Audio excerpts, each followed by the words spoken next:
Shalom jemaat Tuhan yang dikasihi oleh Tuhan Yesus Kristus. Puji Tuhan, sekarang kita masih bisa untuk mendengarkan firman Tuhan kembali di persekutuan doa pada hari Selasa ini.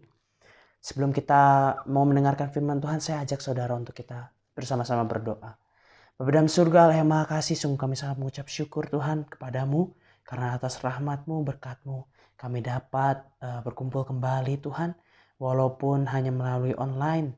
Tapi kami percaya bahwa firman-Mu selalu harus terus-menerus disuarakan, dan biarlah firman-Mu itu dapat tertanam dalam hati kami. Berkatilah pula hamba-Mu yang akan menyampaikan firman Tuhan. Kiranya Roh Kudus beserta dengan hamba-Mu sehingga hamba-Mu dapat menyampaikan firman Tuhan ini dengan baik. Berikanlah kepada kami, para pendengar, hati seorang murid, supaya kami semua dapat sama-sama belajar melalui firman Tuhan. Terpujilah nama-Mu Tuhan Yesus Kristus. Inilah yang menjadi doa kami. Dalam nama Tuhan Yesus kami berdoa. Haleluya. Amin. Saya akan memulai khotbah saya dengan sebuah pengalaman saya yang baru-baru saja saya alami. Seberapa sering kita kecewa? Kalau kita berpikir pertanyaan seperti itu ditanyakan pada kita, seberapa sering kita kecewa? Tentu sebagai manusia pasti cukup sering kita mengalami kekecewaan. Apalagi di saat situasi itu tidak seperti apa yang kita pikirkan. Kadangkala kalau kita mengingini sesuatu, kita pengennya A nih. Tapi situasi ternyata memberikan kita yang B, memberikan kita yang C, dan itu membuat kita kecewa. Kemarin, lebih tepatnya 1 minggu yang lalu, saya mengalami sebuah kekecewaan yang sangat berat, saudara. Saya mengalami sebuah kekecewaan di mana ini masalah anak muda, saudara. Mengenai masalah menyukai seseorang. Saya menyukai seorang perempuan. Kemudian di saat saya sudah mengorbankan semuanya, di saat saya sudah mau serius, saya menjalin hubungan baik dengan dia sebaik-baiknya, rupanya ternyata ada satu hal yang membuat saya kecewa dengan dia. Dan kekecewaan itu tidak bisa hilang dalam waktu 1 hari, 2 hari, saudara. Karena masalah yang membuat saya kecewa ini begitu sangat terpukul, sangat berat. Sehingga saya sampai memikirkan segalanya. Saya memikirkan apa gunanya hidup ini kalau tidak ada yang dihasilkan apa. Kehidupan ini tidak menghasilkan apapun, saudara. Apapun yang saya kerjakan seolah-olah saya melihatnya itu sebagai sebuah kesia-siaan, saudara. Apapun yang saya sudah perbuat untuk cewek yang saya taksir, cewek yang saya sukai, apapun yang sudah saya perbuat bagi dia, rupanya hasilnya nihil, saudara. Hasilnya sia-sia, tetap saja gagal.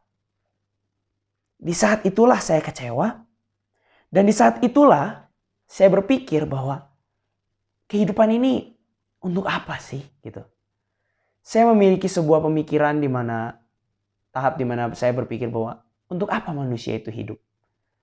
Dan kebetulan pada waktu itu saya mengikuti salah satu mata pelajaran teologi sistematika, di mana waktu itu kami sedang membicarakan mengenai akhir zaman, eskatologi.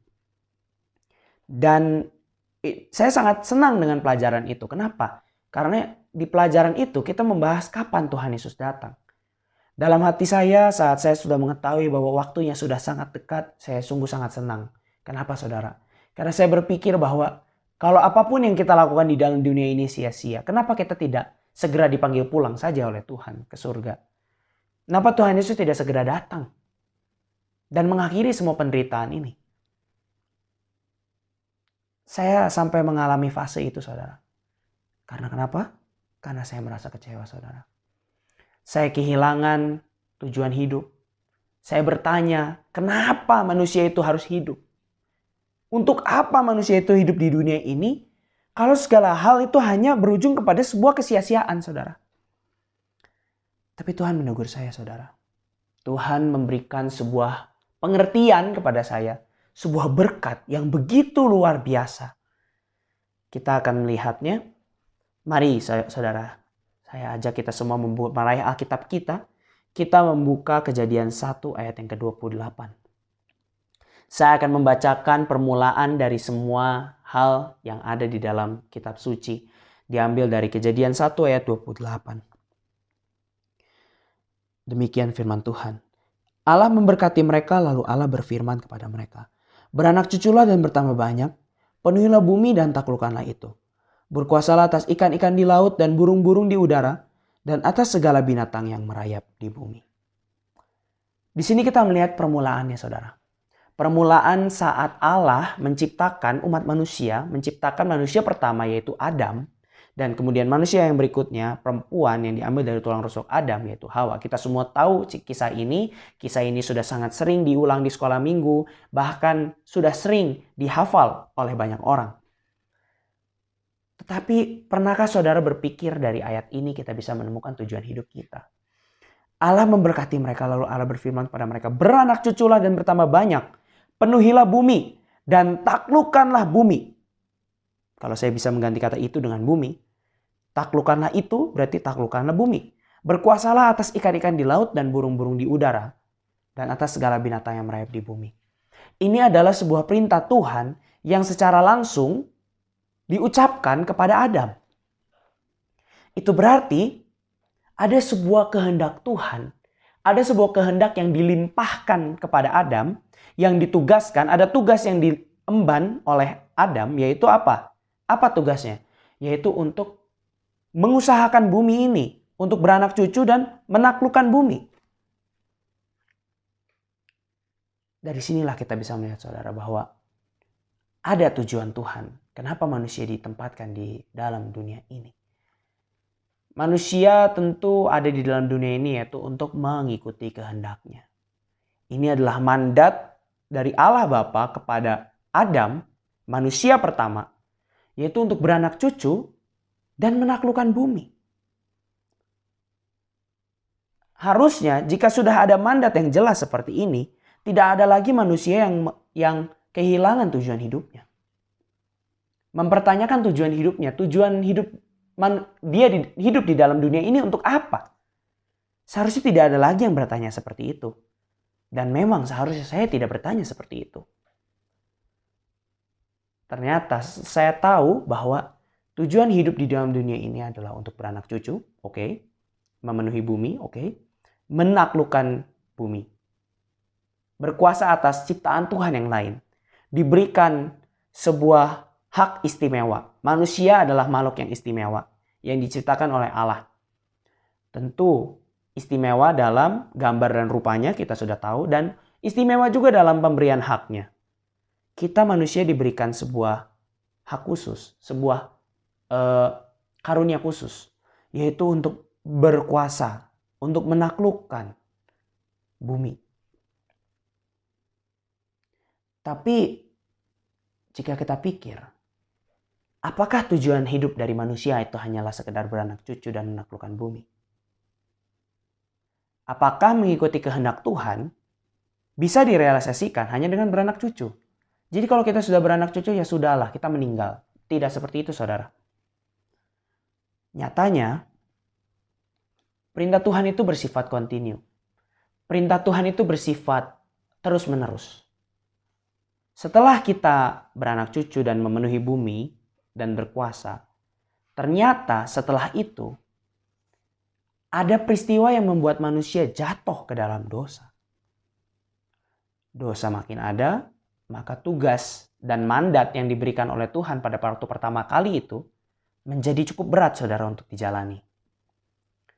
Seperti ada persoalan baru, seperti muncullah persoalan baru dan muncullah mandat-mandat Tuhan yang lain. Karena keberdosaan manusia, Tuhan harus rela mengorbankan anaknya untuk menebus kita di kayu salib. Dan kemudian saat anaknya tersebut sudah datang ke dalam dunia, sudah mati di atas kayu salib, kemudian anaknya tersebut bangkit. Tuhan Yesus bangkit dari antara orang mati, mengalahkan maut. Setelah maut dikalahkan, Tuhan Yesus naik kembali ke surga untuk menyediakan tempat bagi kita. Tetapi sebelum Tuhan Yesus naik ke surga, Ia memberikan mandat kepada kita. Mandat yang lain lagi, yang tidak kalah pentingnya, dari mandat yang tertulis dalam Kejadian 1 ayat yang ke-28. Yaitu mandat yang baru yang Tuhan Yesus berikan ada di Matius 28 ayat yang ke-18 sampai dengan ayat yang ke-20. Matius 28 ayat yang ke-18 sampai dengan ayat yang ke-20 saya akan bacakan bagi kita sekalian. Yesus mendekati mereka dan berkata, "Kepadaku telah diberikan segala kuasa di sorga dan di bumi.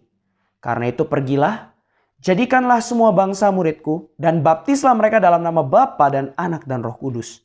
Dan ajarlah mereka melakukan segala sesuatu yang telah kuperintahkan kepadamu. Dan ketahuilah aku menyertai kamu senantiasa sampai kepada akhir zaman." Sungguh sebuah perintah yang begitu luar biasa. Sungguh sebuah amanat agung yang disampaikan kepada kita, umat-umat Kristen, umat-umat pilihannya. Ini adalah sebuah mandat baru yang Tuhan berikan. Setelah manusia itu beranak cucu dan berkuasa atas bumi ini. Kita sudah lihat banyak sekali manusia yang sudah menjalankan mandat yang pertama, yaitu mereka telah beranak cucu dan kemudian mereka telah menguasai bumi. Maksudnya menguasai bumi adalah manusia diperkenankan untuk mengembangkan teknologi-teknologi untuk mengeksplorasi alam ini, memperkaya ilmu pengetahuan, dan memperkaya sumber daya alam. Itu semua adalah bukti bahwa manusia sudah berhasil melaksanakan mandat yang pertama ini.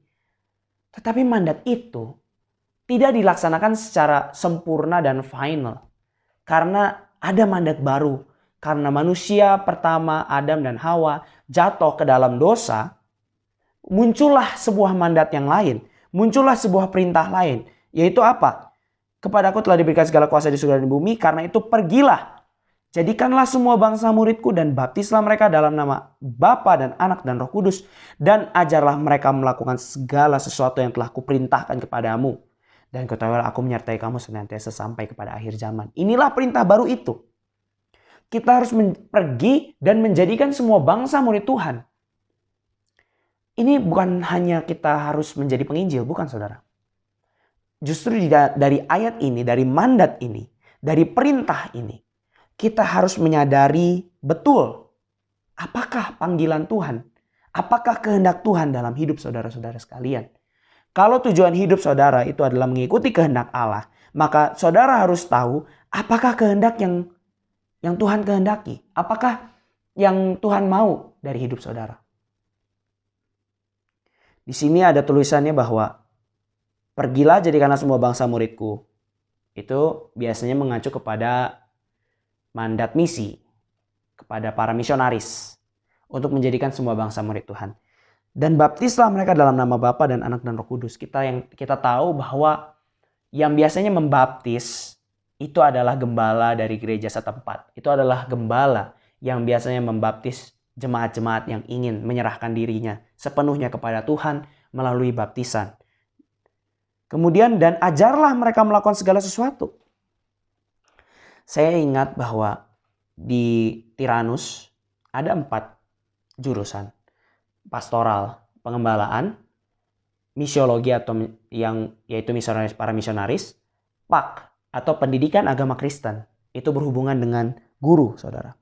Dan yang terakhir adalah konseling Kristen, tentu berhubungan dengan konselor. Jadi di sini ada dan ajarlah mereka. Berarti PAK pendidikan juga termasuk. Apakah pendidikan yang saya maksudkan secara formal? Belum tentu, saudara. Bisa jadi mendidik orang-orang yang terbelakang. Bisa jadi mendidik orang-orang yang sedang mengalami kesusahan. Maka konselor juga masuk ke dalam sini, saudara. Tetapi yang kita harus pandang adalah dari amanat agung ini, dari ayat 19 sampai ayat yang ke-20, di mana mengandung sebuah amanat agung, bukan hanya berbicara mengenai penginjilan saja, tetapi berbicara juga mengenai bagian-bagian pelayanan yang lain. Jadi, kalau ini merupakan mandat baru, maka saudara harus mengenali dan paham betul apa yang Tuhan mau dalam kehidupan saudara. Saudara bisa bertanya kepada Tuhan. Dalam doa saudara bisa melihatnya. Saudara bisa merasakannya. Saudara bisa diberikan ilham oleh Tuhan. Saudara harus melayani di bidang apa? Kalau misalnya saudara terpanggil untuk menjadi seorang dokter, itu tidak masalah, saudara. Banyak orang yang memisahkan antara, wah dokter kan sekunder dan ini sekuler. Mohon maaf saudara, dokter kan sekuler. Sementara pelayanan ini adalah rohani gitu. Banyak yang terjebak di situ, padahal dokter itu melayani orang. Kalau kita baca dalam firman Tuhan mengenai kasihilah sesama manusia seperti dirimu sendiri, dokter itu mengasihi orang. Ia akan mendiagnosis segala macam keluhan orang yang sakit dan kemudian tahu, karena ia mempelajari ilmu pengetahuan, ia tahu obat mana yang harus diberikan. Bukankah itu adalah sebuah kasih yang begitu luar biasa? Pelayanan publik yang begitu luar biasa. Jadi saudara, jangan hilangkan persepsi bahwa melaksanakan amanat agung itu adalah tugas hamba Tuhan. Bukan saudara. Itu adalah tugas kita semua sebagai umat-umat Kristen yang sudah dipanggil dari dalam kegelapan menuju kepada terang yang ajaib. Eklesia dipanggil keluar dari kegelapan dosa kepada hidup. Kita semua itu adalah orang-orang itu. Bukan hanya hamba Tuhan saja yang harus melaksanakan amanat agung. Tetapi semua orang bisa. Asalkan mereka tahu panggilan Tuhan dalam hidupnya itu seperti apa. Itulah tujuan saya menyampaikan khotbah ini, saudara. Tujuan saya menyampaikan khotbah ini adalah untuk mendorong saudara. Mari kita cari tahu, mari kita selidiki bersama. Saudara terpanggil, saudara mau dipakai Tuhan di bagian mana? Apakah kehendak Tuhan bagi hidup saudara? Saudara harus pahami betul. Karena tanpa saudara memahami hal itu, kehidupan saudara menjadi seolah-olah hampa, tidak berarti. Maka daripada itu banyak orang yang depresi. Mereka mempertanyakan kehidupan ini untuk apa? Untuk apa lama-lama di kehidupan ini? Penderitaan yang saya tanggung begitu berat. Rasanya saya ingin mati. Saya ingin mati saja. Begitu banyak saudara. Orang-orang yang mengalami kejadian seperti itu karena mereka tidak tahu apa tujuan hidupnya mereka. Apa kehendak Tuhan dalam diri mereka yang harus mereka jalankan. Maka dari itu, saudara mintalah kepada Dia, saudara. Sebuah penggenapan, sebuah penerangan mengenai apa kehendak Tuhan dalam hidup saudara. Kemudian saya akan melanjutkan kisah yang tadi yang pertama kali saya bawakan kepada saudara mengenai kekecewaan saya dan saya bertanya, untuk apakah saya hidup? Saya mendapatkan satu buah tugas, yaitu membuat sejarah gereja, saudara. Membuat sejarah gereja Keluarga Tabernakel gereja saya. Gereja di mana tempat saya berjemaat. Gereja yang saya tahu didirikan oleh orang tua saya. Dan saat saya menulis semua kejadian itu, saudara. Menulis semua hal-hal yang terjadi di GKT.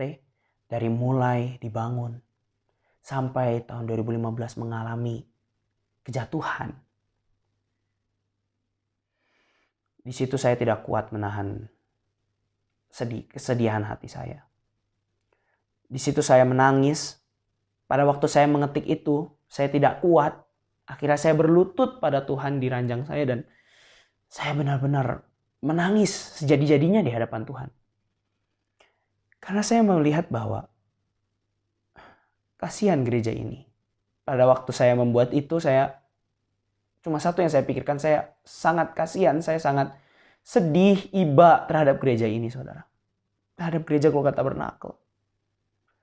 Perasaan iba itu muncul. Dan kemudian dari tengah-tengah perasaan iba itu, saya mendapatkan sebuah penerangan, saudara.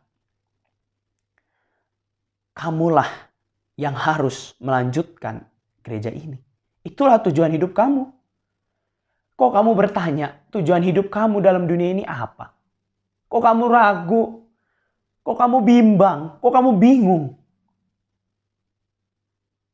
Tentang tujuan hidup kamu.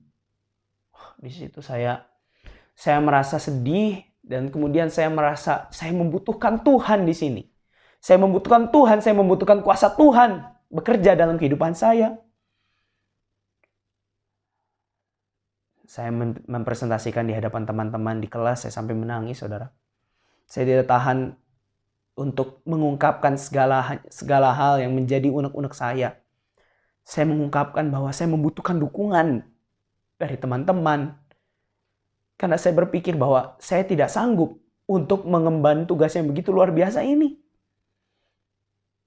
Puji Tuhan. Tuhan memberi kekuatan, saudara. Tuhan memberikan seorang ibu, seorang mama yang begitu baik kepada saya. Dan dua orang kakak yang sangat mendukung pelayanan saya. Yang sangat mendukung karir saya. Sehingga saya jujur, saya merasa takut. Saya takut mengenai apa yang harus saya emban nanti di kemudian hari. Saya takut saya tidak bisa mengembalakan gereja ini dengan baik. Saya juga takut mengenai segalanya, segala hal. Tapi Tuhan selalu memberi penghiburan dan Tuhan selalu menguatkan saya dari orang-orang yang saya kasihi. Menyemangati saya, saudara.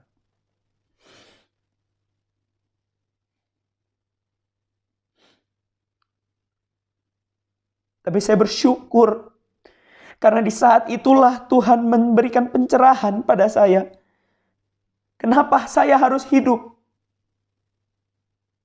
Saya harus hidup karena kehendak Tuhan adalah saya menjadi seorang hamba Tuhan. Saya menjadi seorang gembala.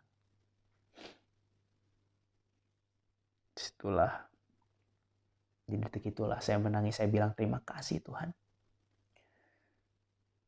Atas semua hal yang sudah Engkau berikan pada hidupku. Atas dukungan yang Engkau berikan. Atas orang-orang yang terkasih, yang masih mengasihi saya di sekitar saya.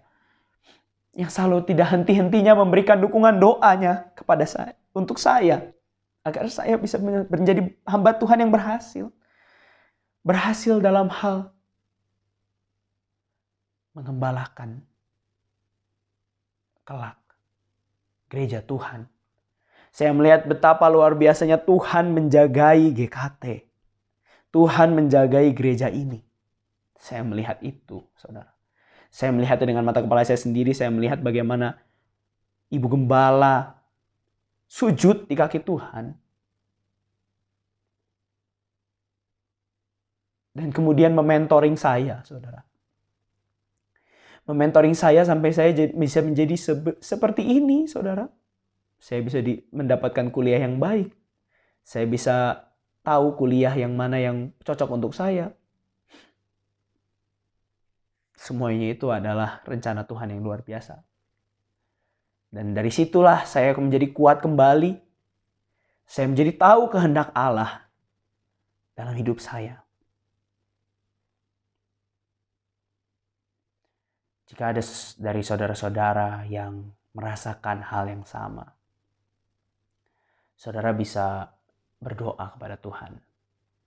Saudara bisa cari tahu apa panggilan Tuhan dalam hidup saudara. Kalau masih ada saudara-saudara yang bimbang, saudara-saudara yang kebingungan, jangan ragu untuk tanya kepada Tuhan.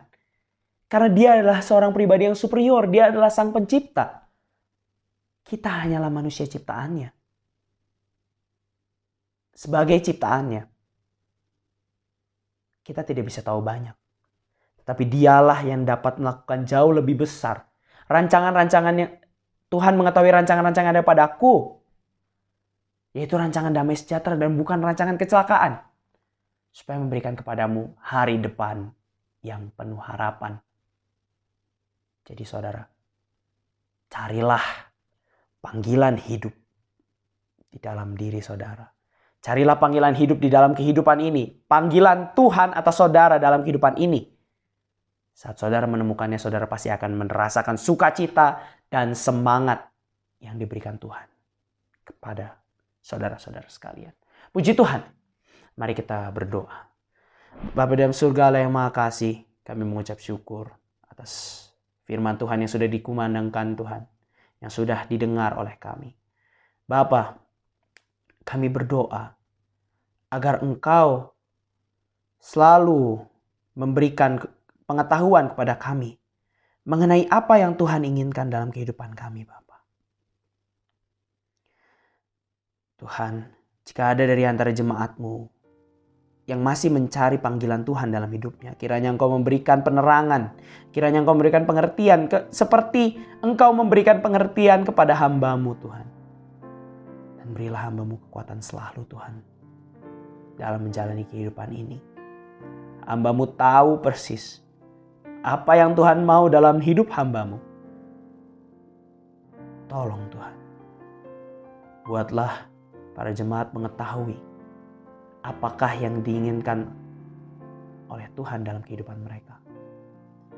Kiranya firman ini dapat menguatkan kami yang sedang kecewa. Kiranya firman Tuhan ini dapat membuat kami semakin teguh di dalam-Mu, Tuhan. Dan kami mengucap syukur atas firman Tuhan yang sudah disampaikan. Terpujilah Tuhan. Dalam nama Yesus, haleluya. Amin.